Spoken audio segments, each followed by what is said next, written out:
Electromagnetism का discovery एक incident था। 19वीं सदी के जाने माने साइंटिस्ट ओरेस्टेड साहब एक करंट कैरिंग कंडक्टर के पास मैग्नेटिक कंपास के नीडल में डिफ्लेक्शन देखे और ये डिफ्लेक्शन उन्हें सोचने पर मजबूर कर दिया आखिर क्यों इस कंपास के नीडल में डिफ्लेक्शन हुआ। इसको लेकर काफ़ी रिसर्च किया और रिसर्च के बाद फाइनली ये कहे कि एक current carrying conductor magnetic field produce करता है and the effect of producing magnetic field around the current carrying conductor is called magnetic effect of electric current। इसे समझने के लिए हम एक एक्सपेरिमेंट करते हैं। जैसे एक करंट कैरिंग कंडक्टर लेते हैं और इस करंट कैरिंग कंडक्टर के पास जैसे एक मैग्नेटिक कंपास को ले जाते हैं तो यहाँ डिफ्लेक्शन होगा, जैसे कि मैं पिछले लेक्चर में आपसे बताया हूँ। और जैसे पास ले जाएंगे तो डिफ्लेक्शन होगा और दूर ले जाएंगे तो फिर हमारा डिफ्लेक्शन डिक्रीज होगा। तो इसको लेकर यहाँ पे कुछ पॉइंट्स, जैसे पहले पॉइंट में क्या है, अगर हम करंट के मैग्नीट्यूड को इंक्रीज करते हैं तो यहाँ पे डिफ्लेक्शन भी इंक्रीज होगा और जब करंट के मैग्नीट्यूड को डिक्रीज करेंगे तो डिफ्लेक्शन कम होगा। दूसरा पॉइंट कि अगर हम करंट के डायरेक्शन को रिवर्स कर देते हैं तो यहाँ मैग्नेटिक कंपास के नीडल में डिफ्लेक्शन होगा, वो भी रिवर्स होगा, राइट। और अगर करंट का मैग्नीट्यूड इंक्रीज करते हैं तो डिफ्लेक्शन भी इंक्रीज होगा। तो ये सारे पॉइंट्स हैं जो मैं अभी बताया। वीडियो को पॉज कीजिए और कुछ पॉइंट्स हैं उसे आप नोट कीजिए।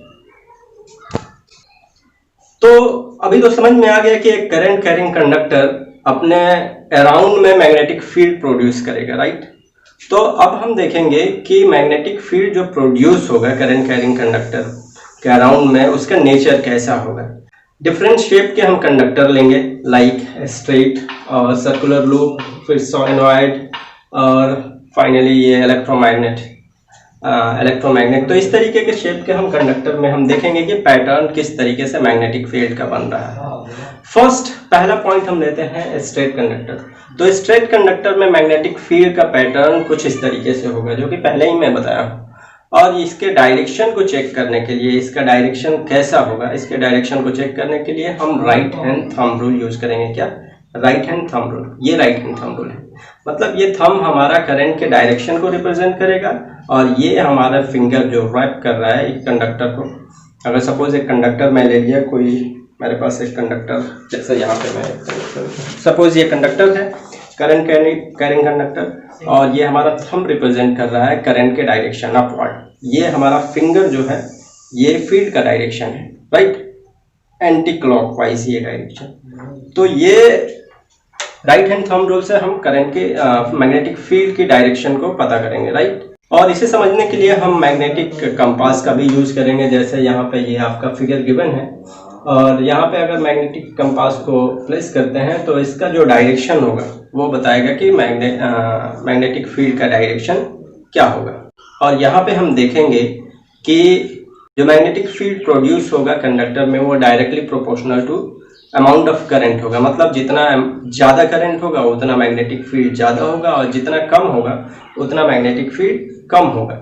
और दूसरा पॉइंट कि जो मैग्नेटिक फील्ड प्रोड्यूस होता है कंडक्टर के पास वो इनवर्सली प्रोपोर्शनल होता है डिस्टेंस का, कंडक्टर से डिस्टेंस का इनवर्सली प्रोपोर्शनल, मतलब कि कंडक्टर से जितना दूर जाएंगे हमारा मैग्नेटिक फील्ड धीरे धीरे कम होगा और पास आएंगे तो मैग्नेटिक फील्ड हमारा ज़्यादा होगा।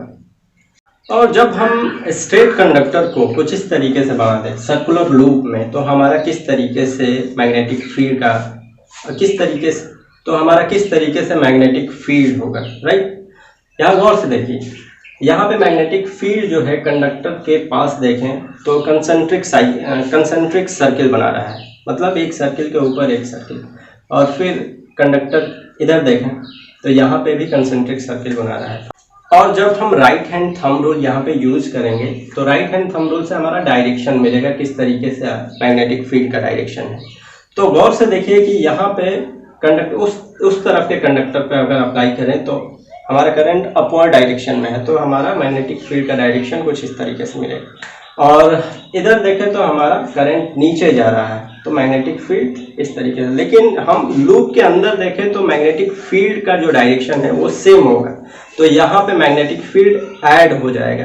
तो लूप के अंदर जो भी मैग्नेटिक फील्ड होगा उसका स्ट्रेंथ ज्यादा होगा, क्योंकि पूरे मैग्नेटिक फील्ड ऐड हो रहे हैं, राइट। तो ये इंपॉर्टेंट पॉइंट है यहाँ पे कि मैग्नेटिक फील्ड जो होगा लूप के अंदर वो सबसे ज्यादा होगा, स्ट्रांग होगा, क्योंकि डायरेक्शन सेम है। और फिर इसके कुछ इंपॉर्टेंट पॉइंट ये है कि अगर हम करंट को इंक्रीज करते हैं तो मैग्नेटिक फील्ड का स्ट्रेंथ भी इंक्रीज होगा, राइट। तो वी कैन से दैट कि the strength of magnetic field is directly proportional to the amount of current flowing through this conductor.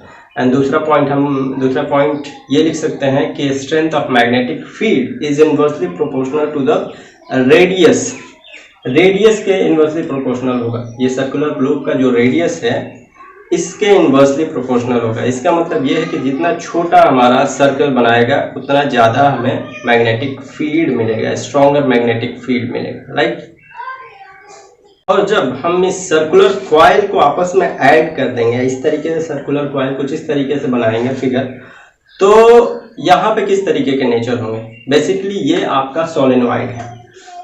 जब सर्कुलर लूप को आपस में ऐड करके बनाते हैं इस तरीके से तो ये सोलेनॉइड होता है। और इस सोलेनॉइड के अगर दोनों टर्मिनल को हम बैटरी से ऐड करते हैं तो मैग्नेटिक फील्ड मिलेगा आपको।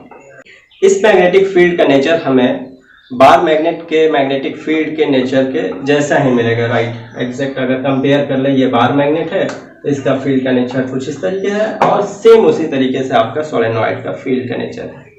तो यहाँ पे जो मैग्नेटिक फील्ड जो प्रोड्यूस होगा वो आपके किस किस पॉइंट पे डिपेंड करेगा। जैसे पहला पॉइंट, करंट इंक्रीज करेंगे तो हमारा मैग्नेटिक फील्ड इंक्रीज होगा।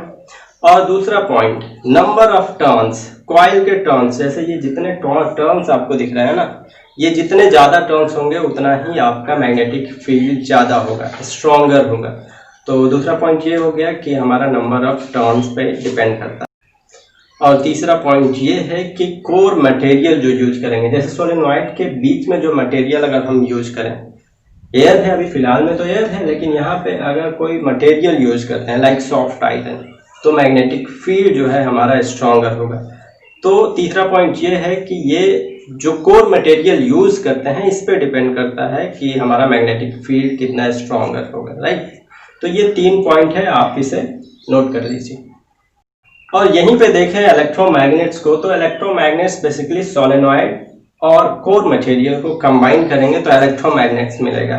Means combination of solenoid and core material is called electromagnets. Electromagnets के भी प्रॉपर्टीज सिमिलर ही है, यही सारे प्रॉपर्टीज होंगे कि इलेक्ट्रोमैग्नेट्स के मैग्नेटिक फील्ड जो है बार मैग्नेट की तरह मैग्नेटिक फील्ड होगा। और इम्पोर्टेंट पॉइंट यहाँ पे कि इलेक्ट्रोमैग्नेट में जो हम कोर मटेरियल यूज करते हैं वो बेसिकली सॉफ्ट आयरन यूज करते हैं। अगर सॉफ्ट आयरन इसलिए हम यूज करते हैं कि जैसे हम करंट को स्विच ऑफ करते हैं, करंट कट करते हैं सर्किट से, तो मैग्नेटिज्म जो प्रोड्यूस होता है वो खत्म हो जाता है, और स्विच ऑन करते हैं फिर मैग्नेटिज्म आ जाता है। तो यहाँ पे अगर हम सॉफ्ट आयरन की जगह पे स्टील का यूज करेंगे तो यहाँ पे मैग्नेटिज्म स्टील में खत्म नहीं होता है। लाइक अगर हम स्विच ऑफ करते हैं सर्किट से तो मैग्नेटिज्म खत्म नहीं होता है, क्योंकि स्टील का प्रॉपर्टीज होता है कि मैग्नेटाइज करने के बाद कुछ मैग्नेटिज्म प्रॉपर्टीज उसके पास ही रहता है, राइट। तो इसलिए हम इलेक्ट्रोमैग्नेट्स नहीं बना सकते हैं। इलेक्ट्रोमैग्नेट से रिलेटेड कुछ इंपॉर्टेंट पॉइंट जो मैं बताया वो यहाँ पे है लिखा हुआ, आप इसे नोट डाउन कीजिए, राइट। स्ट्रेंथ ऑफ इलेक्ट्रोमैग्नेट्स जो है हमारा डिपेंड करता है कुछ पॉइंट्स पे, जैसे amount of current, number of coil in number of coils, number of turns in coils. और तीसरा पॉइंट्स है length of air gap between the poles of the magnets. Length of air gap between the poles का मतलब ये है कि अगर bar magnet है तो नॉर्थ साउथ के पोल में जो लेंथ है, डिस्टेंस है, ये आपका लेंथ है, इस पे डिपेंड करता है। जितना ज्यादा लेंथ होगा उतना कम हमारा फील्ड प्रोड्यूस होगा। वैसे ही अगर यू शेप मैग्नेट में देखें तो पोल के बीच में कम डिस्टेंस है, तो यहाँ यू शेप मैग्नेट में बहुत कम आपका मैग्नेटिक यहाँ पे यू शेप मैग्नेट में बहुत ही ज्यादा मैग्नेटिक फील्ड होगा, क्योंकि यहाँ पे लेंथ जो है बहुत कम है, क्योंकि लेंथ के इनवर्सली प्रोपोर्शनल है आपका magnetic field, strength of magnetic field. Force on current carrying conductor in a magnetic field, मतलब कि किसी मैग्नेटिक फील्ड में करंट कैरिंग कंडक्टर को प्लेस करते हैं तो उस कंडक्टर पे एक फोर्स लगेगा। 1820 में ही ओरस्टेड साहब बता दिए थे कि एक करंट कैरिंग कंडक्टर किसी मैग्नेट पे, मैग्नेटिक कंपास पे फोर्स एक्सर्ट करेगा, राइट। उसी तरीके से इसका रिवर्स भी ट्रू है। कहने का मतलब कि एक करंट कैरिंग कंडक्टर को मैग्नेटिक फील्ड में रखते हैं तो वो मैग्नेटिक फील्ड उस करंट कैरिंग कंडक्टर पे फोर्स एक्सर्ट करता है। यहाँ पे आपको न्यूटन्स के थर्ड लॉ याद आएंगे कि every action there is an equal and opposite reaction, right. अगर यहाँ पे देखें तो यहाँ पे मैग्नेटिक फील्ड है, दो नॉर्थ पोल और साउथ पोल के बीच में मैग्नेटिक फील्ड है, और इस मैग्नेटिक फील्ड में अगर एक करंट कैरिंग वायर प्लेस करते हैं, वो मूवेबल अगर हम रखते हैं, इसको फ्री टू मूव रखते हैं, तो इस करंट कैरिंग वायर पे आपका एक फोर्स एक्सर्ट होगा।